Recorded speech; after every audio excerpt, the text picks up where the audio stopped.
Hello à tous et bienvenue dans un nouvel épisode du Non-Amiette Podcast. Aujourd'hui, je vais vous parler d'un événement que j'ai pu suivre depuis quelques mois, en tout cas la préparation de cet événement sportif, puisqu'il a eu lieu ce week-end, donc du 17 au 19 janvier. Ça faisait un petit moment que j'en avais entendu parler. J'avais notamment vu pas mal de vidéos l'année dernière, après l'édition 2024. Et cette année, sur les réseaux sociaux, j'ai vu pas mal de gens expliquer le déroulement et pourquoi cette édition était si attendue. Et du coup, j'ai trouvé ça vraiment sympa et ça m'a permis de faire des petites recherches de mon côté. Et même si j'ai pas pu regarder l'événement en direct ce week-end, en rentrant dimanche soir, j'ai bien sûr tout regardé et essayé de suivre ce qui s'est passé pour pouvoir vous partager ce moment. Et l'événement dont on va parler donc aujourd'hui, c'est le UDA, donc je pense que c'est plus pratique si on dit UDA en français. C'est le championnat universitaire américain de danse.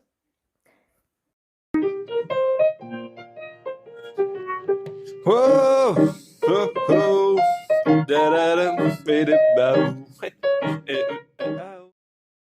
Peut-être que vous vous souvenez que j'avais expliqué le fonctionnement des championnats universitaires sportifs aux États-Unis.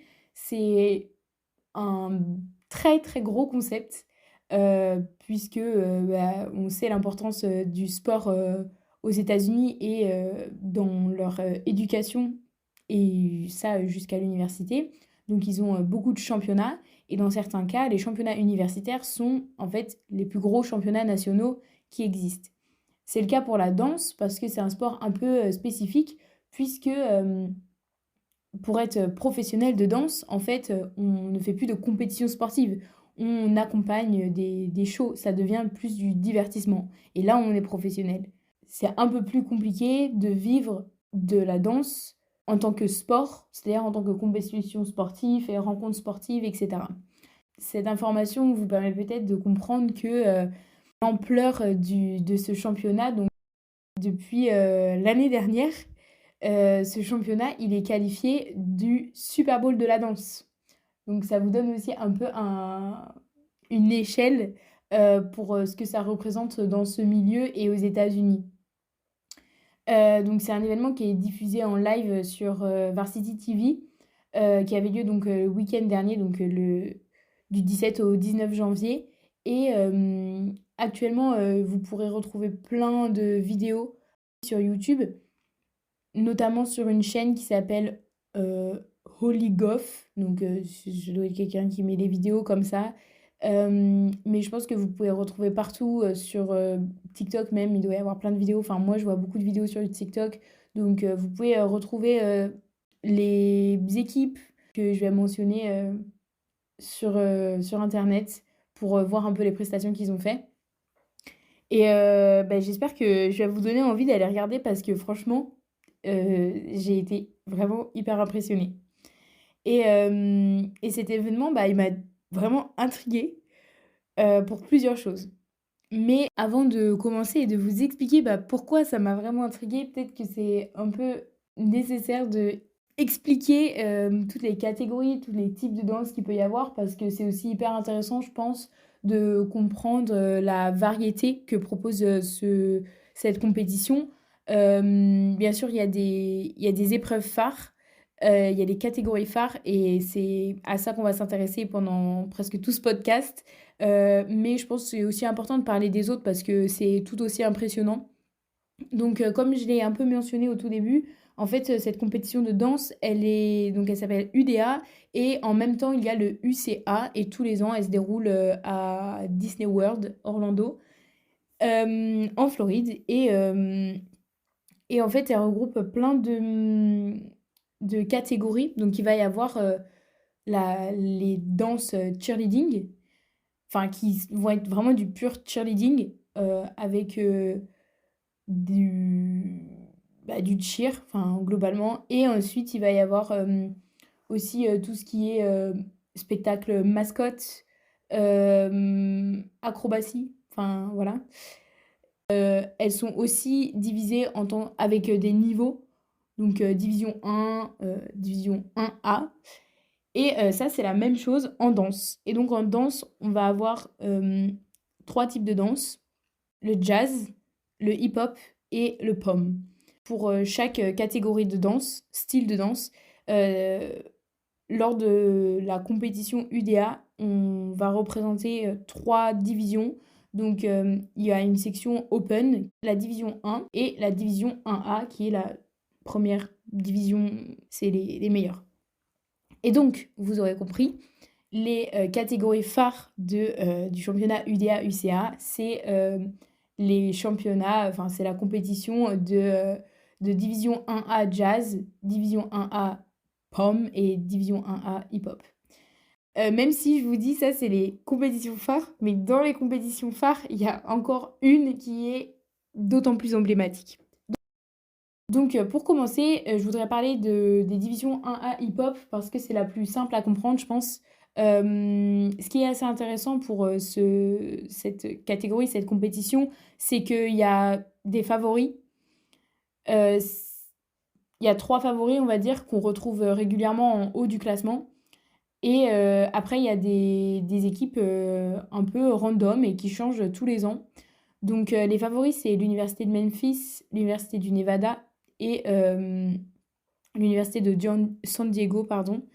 Et en fait, ça, c'est vraiment les équipes qu'on retrouve très régulièrement dans le top 5, qui font régulièrement des podiums depuis les 5 dernières années. Par exemple, là, cette année, l'université du Nevada est première, San Diego est deuxième et l'université de Memphis est quatrième. Donc, ça montre vraiment voilà, leur capacité à rester constant et toujours présent dans ce top 5.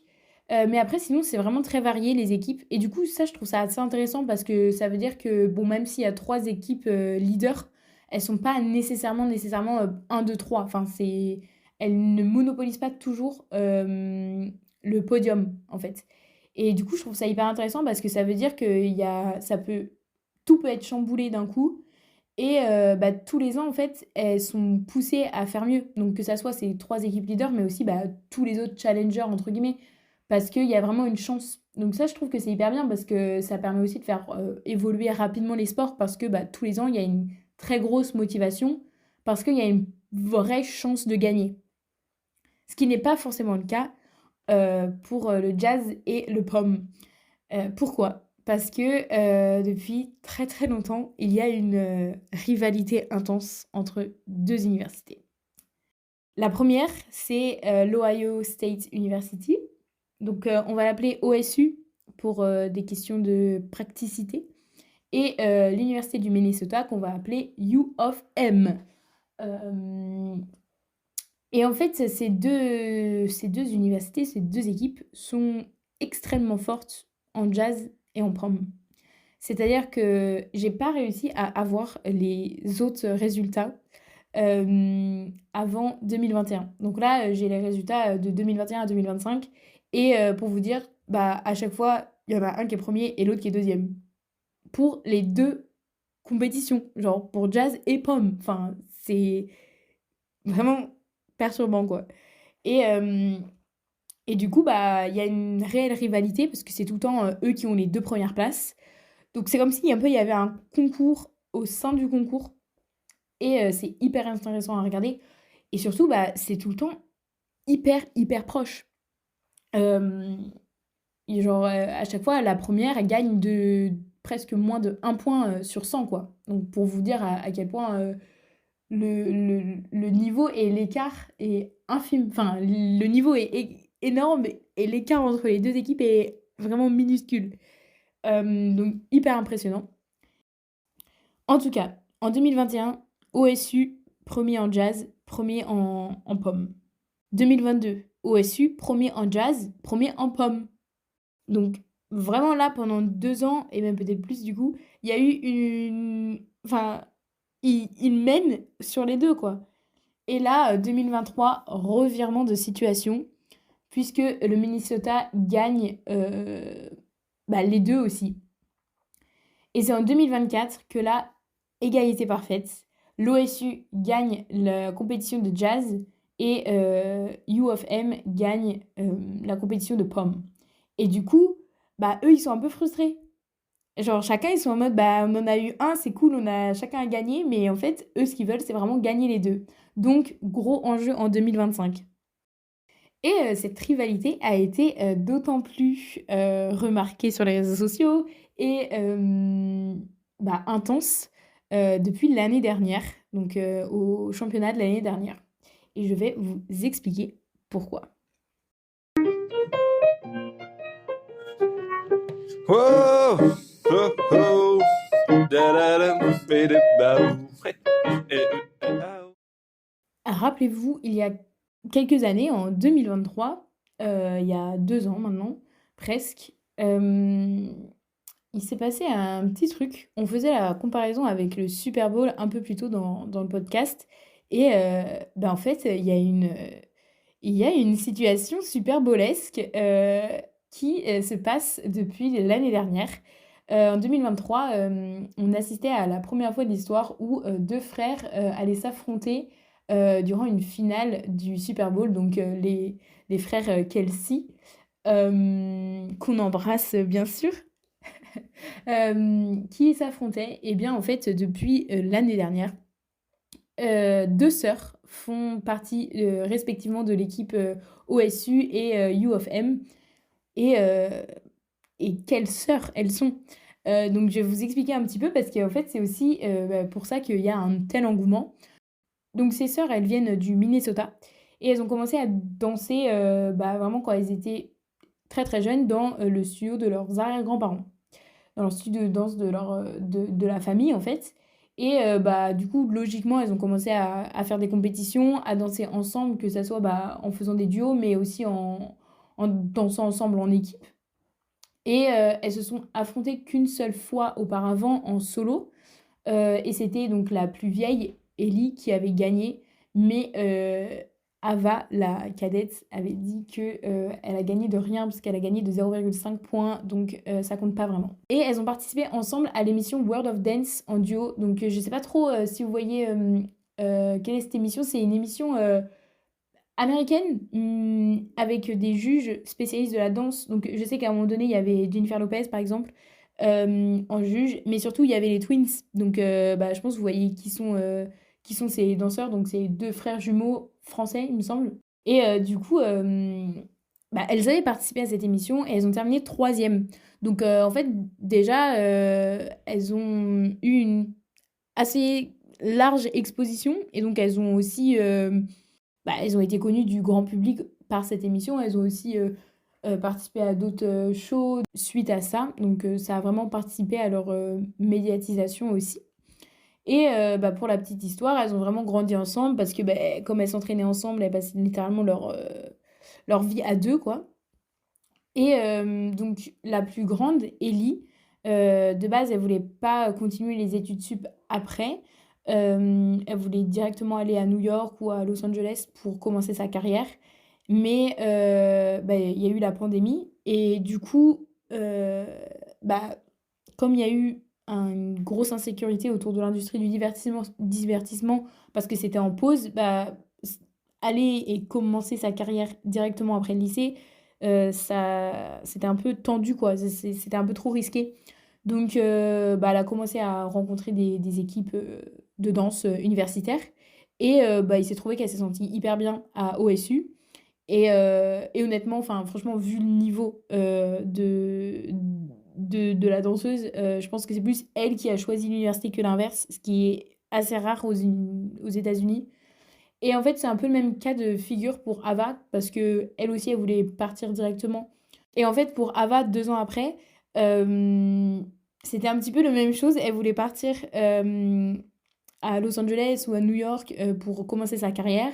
Et puis, elle explique que, bah, en fait, pendant sa dernière année de lycée, elle s'est rendue compte qu'elle voulait pas partir si loin et bah, être confrontée seule à cette industrie. Enfin, ça lui a fait vraiment peur. Et du coup, elle s'est dit que le choix le plus judicieux, c'était de continuer à s'entraîner et à évoluer, à rencontrer aussi d'autres danseurs dans des universités. Donc, elle a été approchée depuis le début du lycée, en fait, elle se fait approcher par des universités.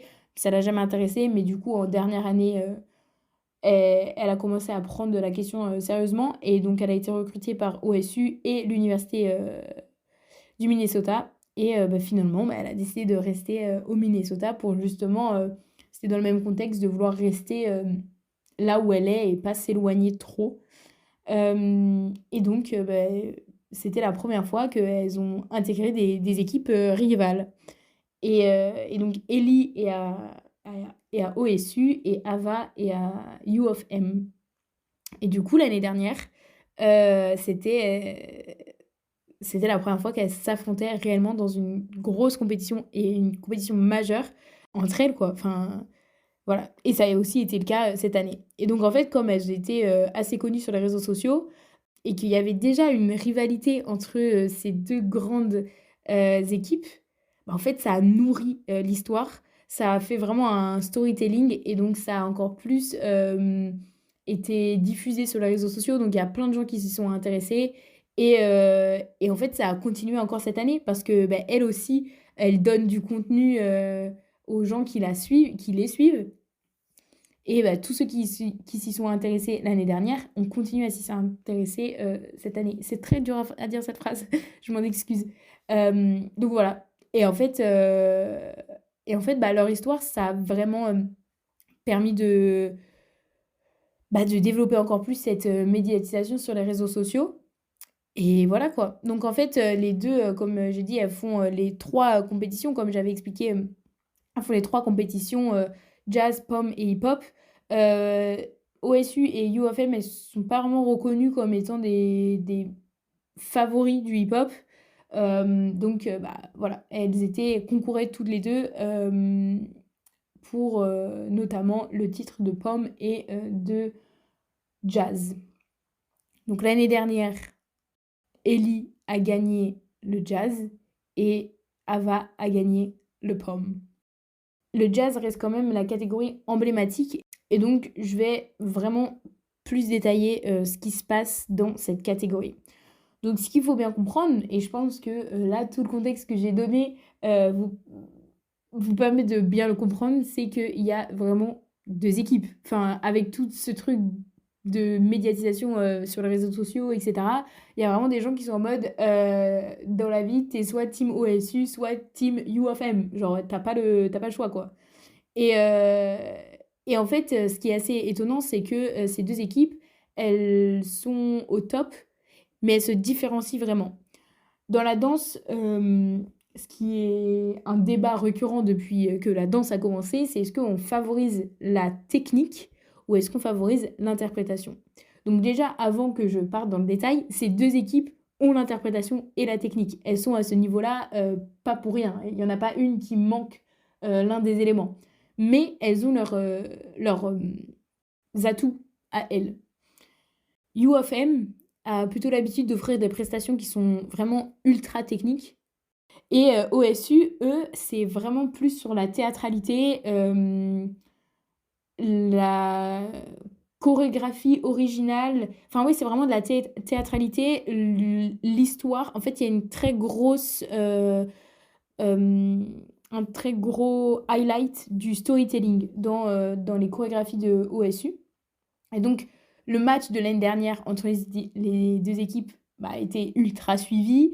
Et en fait, c'est devenu un peu une référence. Donc, c'est-à-dire que pendant toute l'année 2024, pour tous ceux qui ont suivi, c'est devenu bah, le battle qui représente U of M et OSU et leur histoire en commun.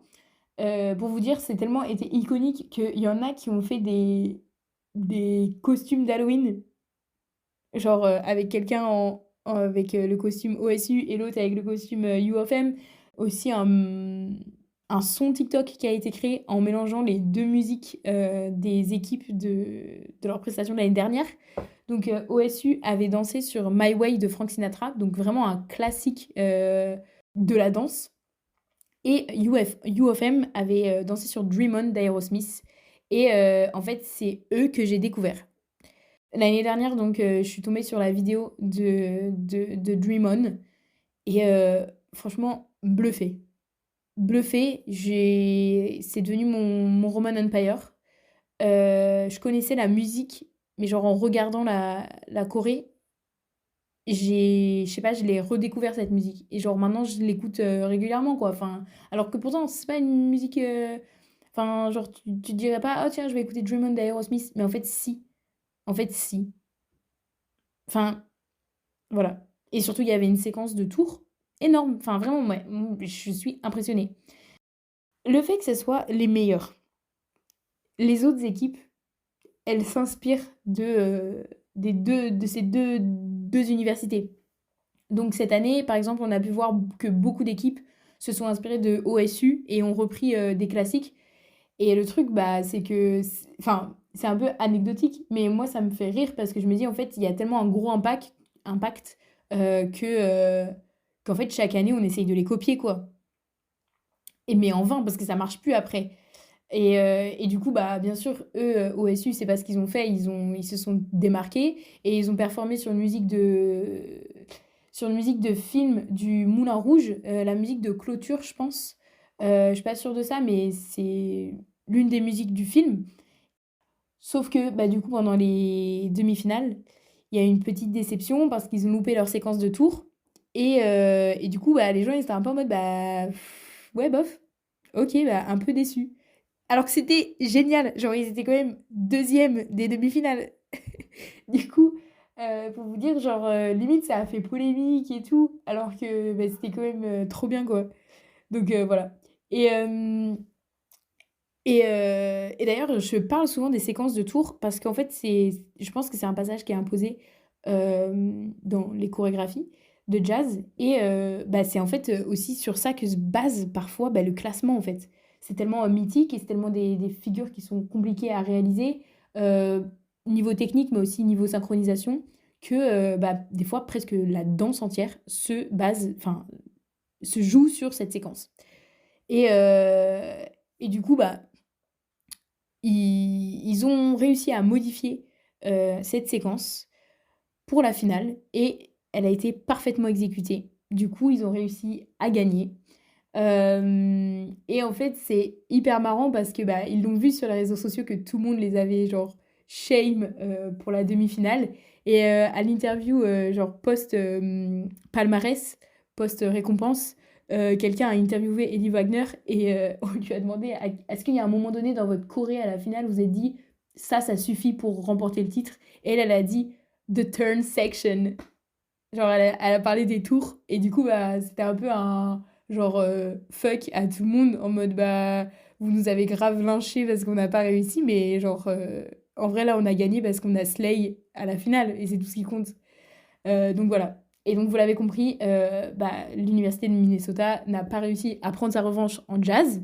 Mais franchement, leur choré était dingue. Après, j'avoue, cette année, j'ai préféré celle de OSU. Et, euh, et ouais, leur choré était sur une musique de Kate Bush, donc la musique This Woman's Work. C'était vraiment pas mal. Et du coup, bah, en pomme, bah, c'est You of M qui a gagné. Donc finalement, il n'y a eu aucune revanche sur l'année dernière, puisque bah, c'est les mêmes résultats. Une équipe a gagné le jazz et une équipe a gagné le pomme. Et voilà, le duel continue parce que bah, il y a toujours aucune équipe qui arrive à détrôner, à les détrôner. Et c'est d'ailleurs ultra marrant parce que cette histoire entre Ellie et Ava, bah en fait, on voit que depuis l'année dernière, ce qui est cool, c'est qu'elles ont à chaque fois chacune gagné un titre. Donc je me dis, c'est sympa pour la famille, c'est sympa pour les parents parce que sinon, genre, gros somme de se dire, putain, il y en a une qui a tout gagné et l'autre, elle a tout perdu. Euh, donc voilà, c'est quand même hyper cool. Concernant le pomme, bah, je l'ai dit, moi, j'ai pas trop adhéré. Pour moi, c'est vraiment un type de chorégraphie hyper spécifique. Je trouve que c'est moins artistique, c'est un peu plus rythmique et basé sur des figures. Donc moi, j'apprécie un peu moins, mais c'est quand même hyper intéressant à regarder. Et je pense si vous aimez bien regarder des disciplines comme la gym, le tumbling, le cheerleading, bah, vous allez genre bien aimer le pomme. Moi, c'est un petit peu moins mon style. Euh, et voilà quoi en fait. Mais en vrai, j'ai adoré le jazz et même j'ai adoré bah, en fait regarder toutes ces trois compétitions. Je l'ai pas regardé en live parce que je n'étais pas disponible ce week-end, mais j'ai regardé plein de chorégraphies. Et en fait, le plus impressionnant, c'est de regarder la qualité des danses. Genre, les chorégraphes, c'est hyper inspirant. Moi, j'ai fait du twirling et du coup, bah, j'ai fait un sport chorégraphié. Et quand tu vois ça et que tu sais comment c'est galère pour monter une choré, c'est genre juste hyper inspirant. Donc d'ailleurs, peut-être qu'il y a des gens qui font des sports chorégraphiés et qui sont amenés à monter des chorés. Vraiment, peut-être regarder ça parce que c'est genre juste hyper inspirant, juste sur la manière des déplacements et tout. C'est tellement réfléchi, la manière d'assembler et tout. Genre, surtout pour des équipes, c'est énorme. Et surtout, c'est des très grosses équipes. Enfin, genre, je pense qu'il y a une quinzaine de danseurs sur le praticable. Donc, ouf. Whoa, oh, oh, da-da-dum, bidi-bow. Hey, oh. En plus de bah, tout l'aspect technique et sportif euh, que représente bah, le concours UDA, et particulièrement les compétitions de division 1A, de jazz, de pom, de hip-hop, ce que ce que j'ai particulièrement aimé, c'est bien sûr le fait que comme l'année dernière, il y a eu beaucoup de posts dessus sur les réseaux sociaux, et bah, il y a eu un peu une communauté qui s'est créée de gens qui suivaient pas forcément et qui ont bah, jamais fait de danse à l'université, par exemple. Euh, Comme il y a une réelle communauté, et ben cette année, les équipes de communication de chaque université et de chaque dance team ont fait plein de Easter eggs et ça, ben moi, genre, j'adore. Enfin, c'est aussi pour ça qu'il y a plein d'artistes que je surkiffe parce qu'ils mettent des Easter eggs. Donc, bon, après, je pense que tout le monde connaît le concept du Easter eggs, mais c'est le fait de laisser des petits indices sur des surprises. En fait, essayer de semer des petits indices dans des communications par rapport à quelque chose qui va arriver. Donc, je sais qu'il y a beaucoup de chanteurs, par exemple, qui aiment bien laisser des petits indices dans dans des clips par rapport à leur prochain album, des choses comme ça. Et bah, des fois, ça peut aller très très loin. Genre, vraiment, il y en a qui mettent des Easter eggs et qui reviennent sur des trucs qui ont été faits il y a 2 ans, enfin, des choses comme ça. Donc, moi, j'adore ce genre de trucs. Et en fait, bah, les équipes ont commencé à faire ça sur leur page de réseaux sociaux. Donc, par exemple, enfin, ce qui est beaucoup fait, c'est qu'ils vont changer leur photo de profil, donc soit le photo de profil des comptes des équipes, soit carrément la photo de profil de tous les danseurs des équipes. Et du coup, en fait, ils l'ont toutes, il y en a beaucoup, beaucoup d'équipes qui ont changé leur photo avec ben, voilà, des trucs qui ont aucun sens. Enfin, genre, des fois, c'est genre Nicki Minaj, un phoque, peluche licorne. Il y en a qui ont commencé à mettre des montages de leur tête sur des statues. Il y en a qui ont mis bah, des photos de profil de tout. Enfin, tous les danseurs ont commencé à mettre des photos de profil de eux quand ils étaient enfants. Un qui est genre trop bien. Il y en a qui ont mis une photo, donc c'est Offstra. Donc c'est une équipe de division 1 et qui est assez forte dans les 3 domaines. Et particulièrement genre en pomme et en jazz. Et en fait, ils ont mis une photo de Nicki Minaj qui fermait les yeux. Et du coup, leur routine pomme était sur une musique de Nicki Minaj qui s'appelle Everybody. Et leur routine de jazz, euh, c'était sur Eyes Closed de Imagine Dragons. Et du coup, bah, ils ont mis une photo de Nicki Minaj qui avait les yeux fermés. Genre, c'est des trucs comme ça en fait. Genre, c'est le fait qu'ils vont jusqu'au bout. Et genre, moi, c'est le genre de détail qui me fait trop kiffer en fait. Du coup, bah, j'ai trop hâte de savoir si bah, ils vont continuer à faire ce genre de choses et peut-être qu'ils vont aller encore plus loin euh, l'année prochaine. Et aussi, bah, j'ai trouvé plein de comptes qui parlaient bah, de tous ces championnats universitaires de danse. Donc, bah, j'ai trop hâte de suivre un peu aussi la saison, voir comment les compétitions se font aussi. Bon, bah maintenant pour cette saison, c'est terminé, mais j'ai trop hâte de voir pour l'année prochaine. Et voilà. Whoa, oh, oh, da-da-dum, bidi-bau.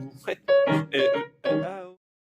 Pour clôturer ce podcast, Ellie Wagner était en dernière année d'université. Donc l'année prochaine, il n'y aura plus de rivalité entre sœurs.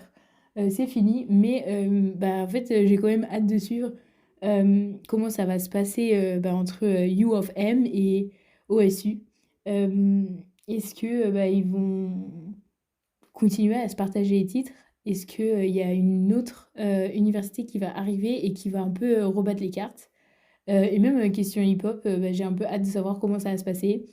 Donc voilà, n'hésitez pas bah, à aller regarder les prestations.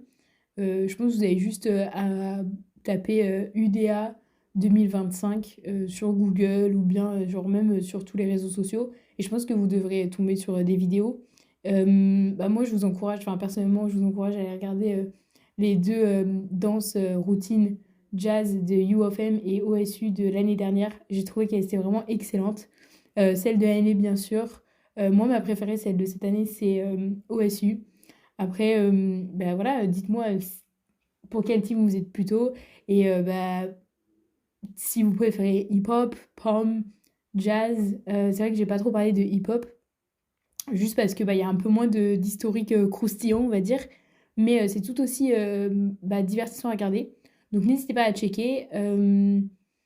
Franchement, je vous encourage parce qu'il y a des prestations, enfin, la prestation enfin, sur Aerosmith, euh, moi, elle m'a changé ma vie.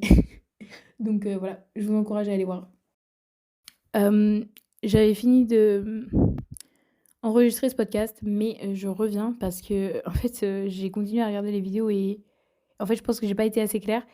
J'ai dit que les routines pommes n'étaient pas trop mon truc, c'est vrai, mais U of M de cette année, extraordinaire. Extraordinaire. Elles font une séquence de tours sur un silence. Synchro Slay. Allez voir celle-ci, elle est absolument dingue. C'est la musique, elle est parlée et en fond, il y a des extraits de genre une musique d'Usher. Je crois que c'est Usher, genre yeah, yeah.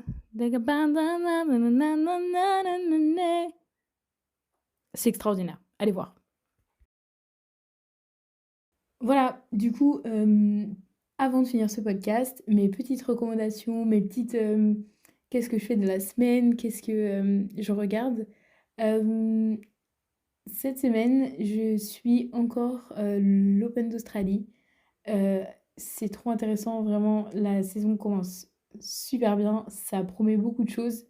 Donc j'ai hâte de vous en parler peut-être la semaine prochaine dans un podcast, on ne sait pas. L'autre dernier truc que je vais regarder, c'est la Star Academy, puisque c'est la dernière semaine et samedi, il va y avoir la finale entre Ebony et Marine. Je suis ravie parce que pour moi, c'est vraiment deux personnes qui méritent de ouf d'aller en finale. Moi, bien sûr, je suis team Ebony, c'est une vraie star. Euh, et voilà quoi. Donc, je vous fais des bisous et je vous dis à la semaine prochaine.